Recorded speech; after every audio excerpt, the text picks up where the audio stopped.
अस्सलाम वालेकुम नाज़रीन, आज न्यूज़ के साथ मैं हूँ आसमा इकबाल और इस वक्त हमारे पास बड़ी खबर आ रही है वफाकी काबीना के इजलास से मुतालिक, जहाँ वज़ीर दाखिला चौधरी निसार ने वज़ीर आज़म पर तनकीद करते हुए इस इजलास से वॉकआउट किया। लेकिन हमने ये भी देखा है कि इस बारे में वज़ारत दाखिला ने तरदीद कर दी है और कहा यह है कि ऐसा कुछ नहीं हुआ। इजलास की अंदरूनी कहानी क्या है ये हम जानेंगे। हमारे साथ हमारी सीनियर एंकर पर्सन आसमा शिराजी मौजूद हैं। आसमा, आज काबीना का इजलास हुआ, आपके पास क्या इत्तलात है? क्या पूरी काबीना वज़ीर आज़म के साथ है या फिर कुछ इख्तलाफात की इत्तलात हैं आपके पास? आसमा, जो खबर आई है और जिस तरह से हमने बताई भी है और बता भी रहे हैं कि आज का जो इजलास था काबीना का, उसमें काफी तल्ख कलामी हुई वज़ीर आज़म और चौधरी निसार के दरमियान। जो तरजीद आई है वो तरजीद उस प्रेस रिलीज के ऊपर आई है जो कि इससे पहले तारीख के ऊपर हुई थी, जो खबर रिपोर्ट हुई थी एक टेलीविजन के ऊपर के प्राइम मिनिस्टर की तारीफ की थी चौधरी निसार ने, जिसकी फौरी तरदीद आ गई थी। तर्जुमान वज़ारत दाखिला ने कहा कि इस तरह की कोई स्टेटमेंट वज़ीर दाखिला ने नहीं दी। इससे हम चौंके थे काफी कि अगर ऐसी कोई स्टेटमेंट आई है और जाहिर है कि वो एक सीनियर मोस्ट वजीर है और तो उसकी तरदीद क्यों आई है? मतलब ऐसा होता नहीं, मुमकिन तौर पे कभी भी ऐसा नहीं हुआ कि वजीर आजम की कैबिनेट के जो लोग हैं अगर उनके बारे में कोई बयान मंसूब हो जाए तो उसके बाद उसकी तरदीद कर दी जाए। इससे पहले ये कल भी देखने में आया कि शहबाज शरीफ की और चौधरी निसार की मुलाकात के हवाले से खबर चली, जिसके बाद एक और तरदीद जो है वो वजारत दाखिला की तरफ से आ गई कि ऐसी कोई मुलाकात हुई। तो जाहिर है कि हमने भी अपने ज़राए से बात की, जिसके बाद ये पता चला कि वजीर आजम से आज बहुत दो टोक लफ्जों में जो है वो चौधरी निसार ने बात की और उन्होंने ये कहा कि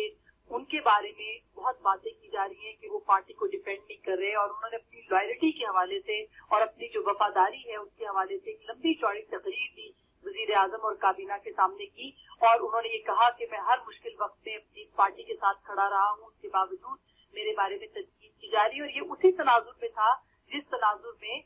शहबाज शरीफ साहब की जो मुलाकात थी उसकी तरदीद की थी और ये उनसे कहा गया कि आपने मतलब आपको तरदीद करने की जरूरत नहीं थी। जिसके बाद ये तकरीर आई और उसके अंदर उन्होंने दो तीन बहुत सख्त जुमले भी वजीर आजम से कहे, जिसपे वजीर आजम जो है वो पहले तो वो सुनते रहे काफी देर, फिर उसके बाद उन्होंने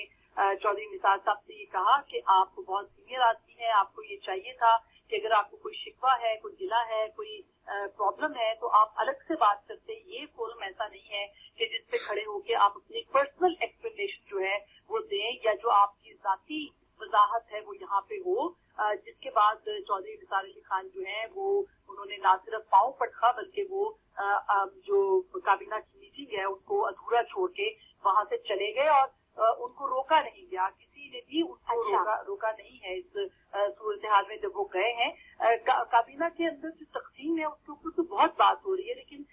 ये खबरें भी चलती रही हैं कि चौधरी निसार को फॉरवर्ड ब्लॉक बना रहे हैं। जाहिर है कि चौधरी निसार अभी तक फॉरवर्ड ब्लॉक की तरफ उनकी कोई उन्होंने निशानदेही नहीं की और ना ही कोई ऐसी खबर आई है तस्दीक शुदा कि जिसमें कि वो फॉरवर्ड ब्लॉक बना रहे हो, लेकिन इस तरह की खबरें जरूर उनको डिस्टर्ब कर रही हैं और यही वो खबरें थी जिसके बुनियाद के ऊपर काबीना के इजलास के अंदर आज जो है वो हल्की फुल्की बात हुई, जिसके बाद वो काफी गर्म हुए चौधरी निसार। उन्होंने काफी नाराजगी का इजहार भी किया और अगर आप आज की फुटेज निकाल के देखें तो उनके जो तासुरात हैं वो काफी नाखुशगवार हैं। तो ये जो आज हुआ है कैबिनेट के बाद, इससे हम कह सकते हैं कि काबीना के अंदर जो इख्तलाफ राय है इस मामले के ऊपर, बाय द वे ये वो बात है जिसके ऊपर ये बहस हो रही थी कि इस्तीफा देना चाहिए या नहीं देना चाहिए। इस मामले के ऊपर उस वक्त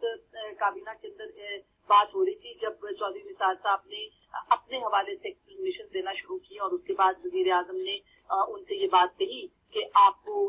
ये कहने की जरूरत नहीं और ना ही ये वो प्लेटफॉर्म है जिसके ऊपर आप